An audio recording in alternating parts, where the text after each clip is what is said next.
Aucune somme d'argent ne peut réparer les dommages causés par la traite transatlantique des esclaves et ses conséquences qui s'étendent sur plusieurs siècles. Mais c'est certainement un problème auquel le monde doit faire face et ne peut plus ignorer. Et avant même la conclusion de cette discussion sur les réparations, le continent africain tout entier mérite des excuses formelles de la part des nations européennes impliquées dans la traite négrière. Les effets de la traite négrière ont été dévastateurs pour le continent et pour la diaspora africaine. Toute la période de l'esclavage a signifié que notre progrès économique, culturel et psychologique a été étouffé. Au cours des dernières années, plusieurs pays africains, dont le Ghana, ont appelé à l'unité des nations africaines pour demander des réparations pour les séquelles de l'esclavage et de la traite transatlantique. Le Ghana en particulier a joué un rôle actif dans cette initiative. Comme vous l'avez entendu au début de cette vidéo, mardi 14 novembre, le président ghanéen Nana Akufo-Addo a exhorté ses pairs africains à s'unir dans une démarche collective en vue d'obtenir des réparations pour les conséquences de l'esclavage transatlantique et des préjudices infligés pendant la période coloniale. Il s'exprimait lors d'une conférence sur les réparations, réunissant les dirigeants africains à Accra, au Ghana. Monsieur Akufo-Addo a déclaré que l'esclavage a causé des dommages irréparables à l'Afrique. Il a estimé que le continent méritait des excuses officielles de la part des nations européennes impliquées dans la traite des esclaves ainsi que des réparations financières. Le pays a donc mis en avant l'idée que les nations africaines devraient se rassembler pour plaider en faveur de réparations auprès des anciennes puissances coloniales et des nations qui ont participé à la traite des esclaves. Ces appels s'inscrivent dans le cadre d'une quête plus large de reconnaissance des injustices historique et de la nécessité de remédier aux conséquences sociales, économiques et culturelles qui persistent encore aujourd'hui. Cette volonté de réclamer réparation ne date pas d'aujourd'hui. Il y a 10 ans déjà, une manifestation était organisée devant la cathédrale Notre-Dame de Paris pour demander au futur pape de s'engager sur la question des réparations de l'esclavage. De l'autre côté de la mer, en Guyane et en Martinique, des descendants d'esclaves initiaient des actions en justice afin de demander des comptes à l'État français. L'écrivain et journaliste américain Ta-Nehisi Coates a rédigé un article influent en 2014 intitulé « Plaidoyer en faveur des réparations » dans lequel il examine l'histoire de l'esclavage et de la ségrégation aux États-Unis et plaide en faveur de mesures de réparation pour les descendants d'esclaves africains. En 2013, la CARICOM, une organisation regroupant plusieurs nations des Caraïbes, a officiellement lancé une initiative demandant des réparations aux anciennes puissances coloniales européennes pour les effets dévastateurs de l'esclavage et de la traite des esclaves sur la région. Au Brésil, des mouvements afro-descendants ont réclamé des réparations pour les discriminations persistantes et les inégalités socio-économiques résultant de l'esclavage et de la colonisation. Ils plaident pour des politiques publiques visant à réduire ces inégalités. Des individus et des groupes militent pour la restitution d'œuvres d'art africaines qui ont été acquises de manière contestable pendant la période coloniale. Ils réclament le retour de ces objets culturels dans leur pays d'origine. Bref, vous l'aurez compris, le mouvement des réparations est soutenu par de nombreux Africains et Afro-descendants qui considèrent que l'esclavage et la colonisation ont eu un impact négatif durable sur le continent. Ces événements ont sans aucun doute freiné le développement de l'Afrique et contribué à la pauvreté et aux inégalités qui persistent aujourd'hui, comme ils le soutiennent.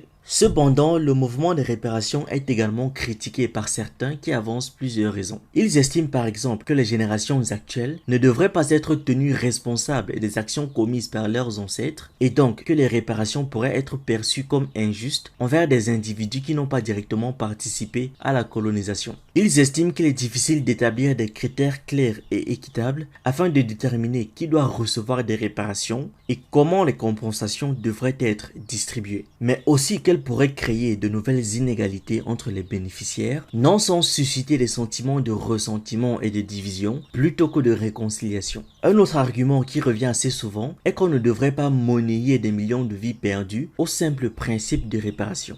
Ces raisons ainsi listées soulignent les complexités entourant la question des réparations pour la colonisation et mettent en lumière les défis associés à la mise en œuvre de mesures de réparation. Seulement, les choses ne sont pas aussi faciles que ça. Il y a 10 ans, le président François Hollande, à l'occasion de son discours lors d'une journée commémorative de l'abolition de l'esclavage, parlait de l'impossible réparation, fermant au passage la porte à toute idée d'indemnisation systématique des victimes.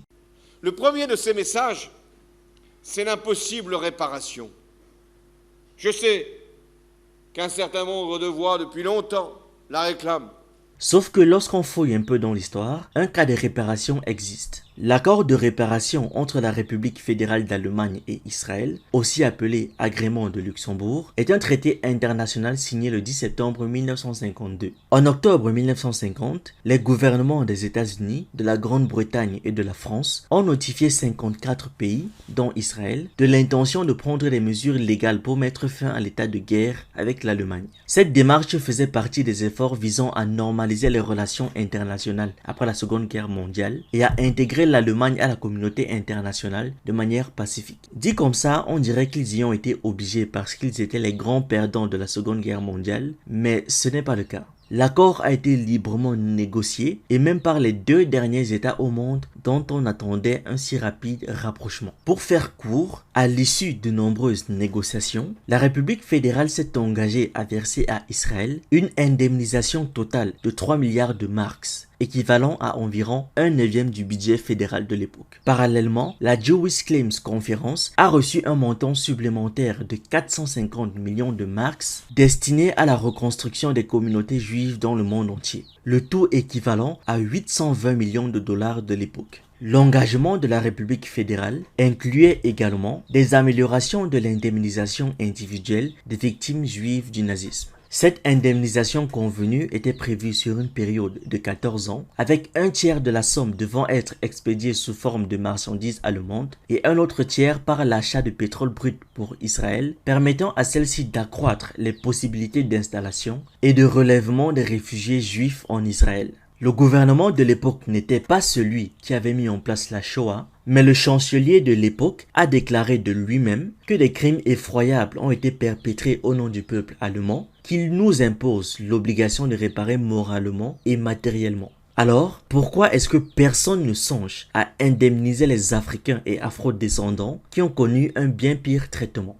Les nations coloniales ont exploité économiquement les colonies, pillant leurs ressources naturelles et exploitant leur main-d'œuvre sans rémunération équitable. De nombreuses communautés autochtones ont été dépossédées de leurs terres ancestrales pendant la colonisation. La colonisation a eu un impact dévastateur sur les cultures locales, allant de la destruction de langues et de traditions à l'imposition de valeurs étrangères. La colonisation a créé des hiérarchies sociales basées sur la race et l'ethnie à travers des politiques discriminatoires. Les pays qui ont été touchés par la traite des esclaves ont subi des traumatismes profonds qui persistent encore aujourd'hui. Le traumatisme transgénérationnel est un concept qui existe, vous ne pouvez pas le nier en disant qu'on n'a rien subi contrairement à nos ancêtres. La colonisation a laissé les anciennes colonies dans des conditions économiques précaires. Non seulement ça, mais les anciennes puissances colonisatrices se sont permis de réclamer réparation, créant au passage la dette coloniale. Le simple cas de la République d'Haïti nous parle.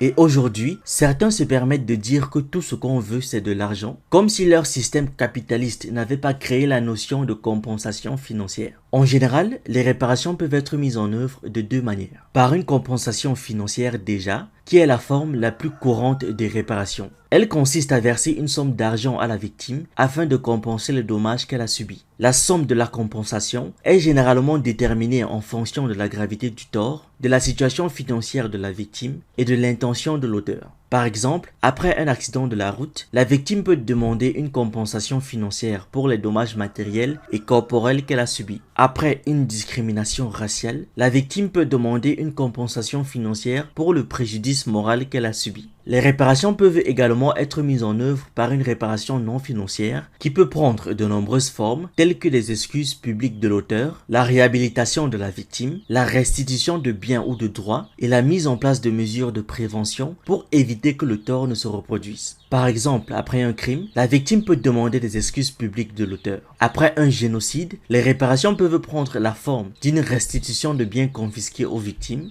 d'une réhabilitation des victimes et de la mise en place de mesures de prévention pour éviter que le génocide ne se reproduise. Le choix de la forme de réparation la plus appropriée dépendra de la situation spécifique. Dans certains cas, la compensation financière peut être suffisante pour réparer le tort. Dans d'autres cas, comme le nôtre, une réparation non financière est nécessaire pour rétablir la victime dans ses droits ou pour lui apporter une satisfaction morale. Alors, avant de faire les donneurs de leçons, réfléchissez-y. Jusqu'à ce jour, à ma connaissance, seuls certains chefs d'État occidentaux ont exprimé des regrets quant aux actes posés par leur pays, mais ils n'ont pas pour autant présenté d'excuses officielles. Je pense à Tony Blair, David Cameron, Nicolas Sarkozy et bien d'autres. Et même ceux qui l'ont fait de manière solennelle, entre très gros guillemets, le font de manière détournée, un peu comme l'Allemagne qui s'est excusée pour le génocide commis en Namibie, mais pas pour l'esclavage. Si vous attendez alors que l'Espagne ou le Portugal se prononcent, vous allez attendre très longtemps. Face à cet océan de mauvaise foi, c'est à nous de nous faire respecter afin que les autres finissent par vouloir se faire pardonner. Dans l'état actuel des choses, ils pourraient se contenter d'excuses bâclées ainsi que de sommes dérisoires versées à nos gouvernements actuels qu'on ne connaît que trop bien avec la gestion de l'argent et on ne pourrait rien y faire. Réclamer des excuses officielles est une bonne chose, mais il ne faut pas non plus oublier que les excuses doivent être présentées de manière sincère et surtout volontaire, accompagnées d'actions visant à promouvoir la réparation. Inutile de vous dire qu'on n'en est pas encore là. Heureusement, de nombreux pays travaillent au moins à la restitution des biens et artefacts dérobés en Afrique afin de rétablir la connexion avec leur patrimoine historique et culturel. Le Nigeria, par exemple, s'engage activement dans des efforts visant à récupérer des milliers de plaques métalliques, sculptures et objets datant du 16e au 18e siècle qui ont été pillés dans l'ancien royaume du Bénin. Ces artefacts se sont retrouvés dispersés dans des musées et entre les mains de collectionneurs d'art aux États-Unis et en Europe au fil des siècles. Le Bénin, voisin du Nigeria, a inauguré l'année dernière une exposition de ses œuvres d'art et de ses trésors restitués par la France après 2 ans de négociations. Les appels à la restitution des biens culturels ne sont qu'un aspect de la question plus large des réparations qui englobe également des considérations économiques, sociales et politiques. Ces mesures ne pourront pas effacer le passé, mais la question des réparations de l'esclavage est une question de justice et de réparation. La mise en œuvre des réparations est un processus important pour établir la justice et la dignité des victimes. Elle est également essentielle pour prévenir la répétition des torts. Pour les nouveaux sur la chaîne, ici on parle de culture africaine, d'actualité, d'histoire et on s'édifie sur un ensemble de choses qui nous permettent d'anticiper et d'être prêts à toute éventualité. Sur nos autres chaînes YouTube, vous trouverez d'autres contenus tout aussi intéressants. Sur Ekima, on parle de sciences humaines et de business et sur Asani, on parle de jeux vidéo et de divertissement. Les liens sont en description. Je vous encourage aussi à vous abonner, à liker cette vidéo et à la partager partout où c'est possible. Sur WhatsApp, sur Facebook, sur Instagram et même ailleurs. C'est totalement gratuit et ça fait toujours plaisir.